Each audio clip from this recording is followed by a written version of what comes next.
For more than 20 years, CTV has captured the moments that matter in our community. From our studios in St. Clair, you're watching Focus with Paul Dingeman.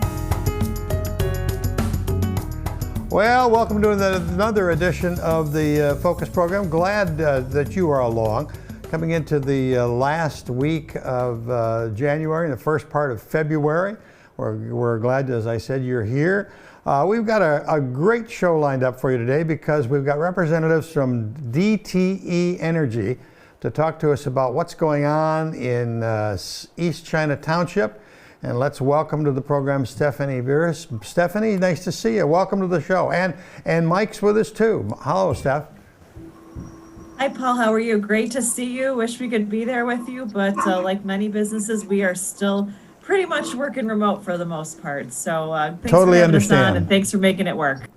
So Stephanie, tell us what's going on at DTE and specifically in the beautiful new Blue Water Energy Center.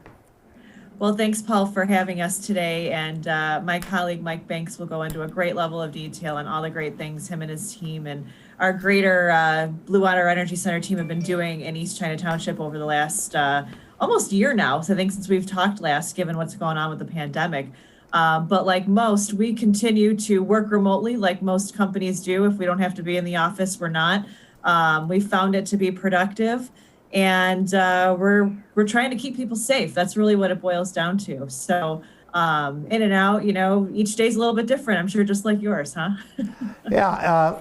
How long ago did the plans and everything start for the Blue Water Energy Center? 4 or 5 years ago, and it's moving along? So the planning process started back in the early 2000, probably 12-ish era, but we broke ground in August of 18. So they've been out there working on construction for about 2.5 years now. So Mike will have some more details around the timeline and what they've been able to accomplish in that time. But it's amazing how quickly things have changed on that site in such a short period of time, and obviously to the benefit of everybody in the community there in St. Clair and East China Township. DTE and DTE Energy have been such an integral part of the communities of Marine City, St. Clair Township, and China Township, East China Township. And that continues, doesn't it? It does, yeah. I mean, obviously 2020 was a lot different than most of us had planned. And given the ramifications around some of the funding that came in from the federal level, St. Clair County didn't qualify for a lot of those dollars because of population requirements, among other things. And so DTE worked with leadership in St. Clair County, along with the cities and municipalities that you've listed and mentioned, to figure out what we could do to help close that gap. So over the course of 2020, we were able to work in partnership with the Community Foundation, with Jackie, with Randy, to figure out what programming needs there were, what basic needs there were, I guess I should say more realistically, because there were a lot of people who found themselves in situations this past year that they'd probably, one, maybe would have never thought they would have found themselves in, and two, and probably weren't sure where to go for help. So we were able to provide a number of grants through the Community Foundation to other organizations in the county, a couple being, I think, a total of $50,000 just to help with economic development and programming activities, and then another series of grants at $5,000 each for food banks in the area, including Mid-City Nutrition, SOS Food Pantry in Marysville, Downriver Helping Hands, which a team from the FOSS Generation, or our Generation Plant area, actually volunteers with over the summertime, as well as the Yale Food Bank. So we've been trying to help where we can. We understand that these are challenging times, and I know the word unprecedented has been way overused in the last year, but it truly is. I mean, folks are, like I said, finding themselves in situations they may not have ever thought they would have, and we want to do as much as we can to help where we can. Well, and we thank you. I thank you for the groups, for all those municipalities, and thank you for all the continued efforts that DTE has given us here in the area. Should we get to Mike, or have you got something else you want to tell us about? Going to say the only other thing, we talk about some of the more challenging times. The one nice thing last year, we were able actually to get out and do some tree plantings. It was one of the safer things we were able to do. We partnered with the Friends of the St. Clair River, and Sherry Faust and her group set up a great event in October for us to get out and plant some trees. I think it was probably one of the sunniest days in October we could have asked for. So it's nice to be able to do some stuff we normally do. It just took a little bit longer last year. So so, we'll hopefully get back to normal coming into this year. But the real star of the show today is my colleague, Mike Banks, who's going to walk through the amazing progress they've made at Blue Water Energy Center. So thanks, Paul, for the time and giving us a little update here about what we've done otherwise. And as you continue to do daily. Stephanie, thanks for joining us here today. Mike, welcome back to the Focus Set. Nice to see you. Tell me what's going on. Well, Paul, thank you again for the opportunity to share a little bit what's going on at the Blue Water Energy Center. As people are driving up and down River Road, they're seeing things happen, and it's a great opportunity here to show you a little bit of what's behind the berm, I guess is the way to describe it. Well, as you drive by, as you say, on River Road there, you've seen it sort of come out of the woods and start to get bigger and bigger and bigger. And it's really, I went by at night one time before Christmas there, and it looked like a jewel sitting in the woods. It was so beautiful with all the lights on it. So tell us more. Sure, yeah. So as you can tell, as you just described, right, it did come out of the ground. So as Stephanie mentioned, we started the construction back in August of 2018 when we broke ground. And so since then, we've built about 70% of the plant. So we're about 70% done at this point, still on schedule. We're going to be finishing up the project in a little over a year from now. So as you're starting to see things get to their final stage, one of the big steps that we're going to take here in the next couple of days is we're going to put the upper sections of the stacks on. And so what you see now is about 115 feet in the air. That's about the height of the top of the boilers that you can see. When we put the upper sections of the stack on, that'll take us to 199 feet. And we painted them blue to kind of tie with the Blue Water Energy Center. And so you see these blue stacks go into the air. And that is, to put it in perspective, the Bell River stacks that are just to our west are 660 feet tall. Wow. Two stacks are going to be 199 feet tall.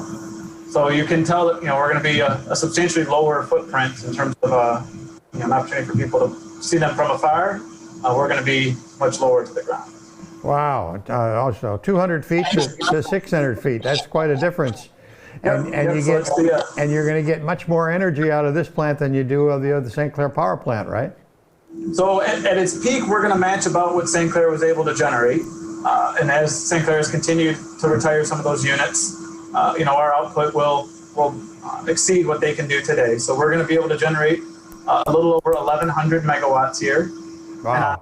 Summer day, our total load for the DTE customers is a little over 10,000, maybe approaching 11,000 on our peak. So Blue Water is going to be able to generate about 10% of our total output. Okay, we like to know that for the air conditioning use. Even though when we're recording this, it's very cold outside, we're going to need all that energy this coming summer. Yeah, when you still have your furnace, you still got your hot water, you're still looking for the ability to keep those lights on these cold days. Right. So, go ahead. So what I was going to say is we're about 70% done with construction. So things are getting into their final resting point, which is really good. We're actually going to start turning on equipment in the next couple of months. So we're going to be able to move out of construction and into commissioning, which is a significant step, right? In order to get to operating, you got to go through commissioning. So commissioning is going to start here in late spring, early summer, and then continue all the way up through Christmas. So it's going to be about 6 to 8 months of commissioning for us. And then at that point, we'll be moving into testing, and then we'll be commercially available, like I said, in a little over a year from now. Well, it's been a great project. I mean, from seeing all those cement trucks that went by, the hundreds and hundreds of cement trucks that came from the north and the south to get to put your floor in and your bases in, and it's really progressed. Now, are the generators in? Have they come across the road yet, or how did you get them in there? Yeah, so everything is delivered. So back in 2019 and in 2020, we took all the deliveries for the major components. So our combustion turbines, our generators, our boiler pieces, the stack pieces themselves, all of those came floating up the Detroit River. So we actually brought them in down the St. Lawrence Seaway, through the Great Lakes, across Lake St. Clair, right in front of, before we get to that, up the Detroit River, we got a great photo of them in front of the RenCen with the downtown Detroit in the background of many of those components coming up. Then they docked right here at St. Clair Power Plant. We unloaded them using a special piece of equipment. It's basically a trailer that has about 80 to 100 wheels, depending on how we set it up, that can move 2 million pounds. Oh. And we drove it at about 1.5 miles an hour, across M29 into our site, and then drove it up our interior dirt road and put it in its final resting place. I missed that traffic jam, fortunately. Yes, we did have a police escort when we had those crossings.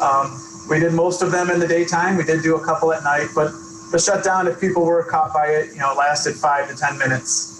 It didn't take long, but we did have the sheriff's office show up both times, block the road for us. A few people got out, took some pictures, but in general, it's a pretty quick process. So what should the work that's going to happen now will be not as dynamic as the work we've seen, right? Once the tower goes up, it'll be mainly internal stuff that's going on? Yeah, so as we're looking at what's ahead of us, we're going to start enclosing equipment. So what you can see right now is on many fronts is going to ultimately be enclosed with some type of weather enclosure. So the tops of the boilers that are available right now, where you can see what appear to be like horizontal drums or horizontal pieces of steel that are shaped like a cylinder, those are going to get enclosed in a building up 115 feet in the air. The steam turbine building is getting its siding put on it right now. So what used to be a steel structure, you can see is starting to turn into more like a barn type setup. And to be clear, here on that steam turbine, we're spinning, a couple hundred tons of material of steel in order to generate 400 megawatts just out of the steam turbine. So that's pretty common with the rest of the power plants in the area here, but what people used to be able to see, they won't be able to see much longer in the future. Well, it's exciting to have it develop in front of our eyes and watch it grow. And once the plant is up and running, the distribution will be on the current lines, right? The current lines that are there. So ITC, the International Transmission Company, so we are connected to them through a transmission line that comes out of Blue Water and goes to a new station that they are building, which is actually at the intersection of Range Road and Putty Gut. So on the south side, still inside a DTE property, they're building out their transmission station. They're going to connect to the existing towers that are there, and then they're also having to build some additional, basically a jumper line between lines inside of Bell River Power Plant property to make sure that we can get the power to everybody as efficiently, as effectively, and as reliably as we possibly can. Pretty good. It's exciting stuff. What else you got for us? A couple of points I wanted to hit on as you were talking about all the concrete, just to be clear. We've set almost 60,000 yards of concrete. So if you put that in perspective, each truck's about 10 yards. So we ran about, you can do the math and figure out the real simple amount of sidewalk that it took us to build Blue Water Energy Center. We're nearly about a 300-mile long sidewalk. Wow. And the Bridge to Bay sidewalk's nothing compared to that, but that's an amazing figure. Wow. Go ahead. Yeah, so we put about 5.5 million pounds of rebar inside of that concrete in order to make sure that it holds together. We've got 25 million pounds of steel in the ground that is actually holding up the foundations with the rebar and the concrete. So you just put it in perspective of how much stuff we have to put in place to support the operation of the power plant, to make sure we don't have anything moving that shouldn't be moving. There's a common statement, I'm a civil engineer by degree, concrete cracks. Yep. This concrete, right? When you put enough steel in it to make sure you hold it in place, we're not going to have any of those cracking issues here. We've got, we're working up on the electrical side. There's a lot of cable still being run. So we've got about 500,000 feet of electrical cable run so far. That's going to continue to grow. We've got about 100,000 feet of pipe installed in below grade, and another 50,000 feet of pipe above grade. So, for a site that's only going to be 20, 25 acres, you start thinking about how many runs you're having back and forth connecting all of the equipment. You know, those numbers get pretty big pretty quick for being a condensed area. Did all that merchandise come from local, probably not local suppliers? I mean, that's an awful lot of stuff. The cement was from local people, but the pipes and the wire and all that must probably came from all over the world. Yeah, so it's a good point. So Protocon was one of the contractors that won an award for the concrete. So they had a plant that we fully utilized in Washington Township, and I believe their other one, double check here, I believe it's in Marysville or Port Huron, somewhere nearby. It was closer than the plant in Washington. And when we were pouring concrete, doing our big pours, we maxed out both of those facilities. And as people saw the red and white striped cement truck on the road, they were all coming to us on those days. Wow. For when you're looking at our Michigan spend, we don't have it broken down to the county, but if you look at the Michigan spend, the project's going to cost us around $950 million. Wow. We were authorized by the Public Service Commission to spend in order to construct this facility. Of that spend, you can look at over 200 million of it was set aside and is being spent on Michigan. So that's a great opportunity for us to impact the local community. Yeah. Most of that is labor. So we're hiring a lot of people that are inside the region here. You know, the discussion you get to have when you're walking around the site is, when it was nice outside, did you walk to work? Did you ride your bike to work? Or did you drive to work?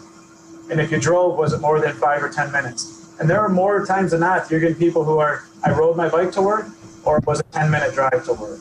And that was really great to see. That we were able to impact the community so much with people right around us. They loved the job. They loved the fact that it was close. They loved the fact that they were able to show their family and friends that I had a piece in it. And that's one of the things that we take pride in here at Blue Water, is being able to be a part of that community. Now, the other piece of that, if you look at the 900 million I mentioned versus the 200 million, you lump out the big contract for General Electric to provide all the components, right? That's a couple $100 million. And then, yes, many of the pieces of equipment are sourced specialty, right? This isn't a common setup from an industrial perspective. So we do source a lot of things from specialty providers throughout the world. Pretty cool, pretty cool. So it'll be around Christmas of 2021 when we'll be seeing maybe the plant go online, or the 22? Well, we'll be done a little over a year. We'll be commercially operational and all the construction will be done. We should be getting close. We're going to be able to fire the units up for the first time this fall and sync to the grid and start making electricity sometime later this fall. That's what we're all shooting for on the schedule. We've got a lot of things ahead of us. We've worked, through COVID. It is certainly not in the playbook for you to construct a facility of this nature. Managing through the pandemic, we still have approximately 800 to 900 people who are coming to work over a 24-hour basis at the site. We're doing really well with keeping our COVID numbers in check and making sure people are keeping their distance, properly wearing their masks, doing everything that we're asking of them to do, and that's just the right thing to do. Well, it's been exciting to watch and continue to grow, and it's just an amazing place.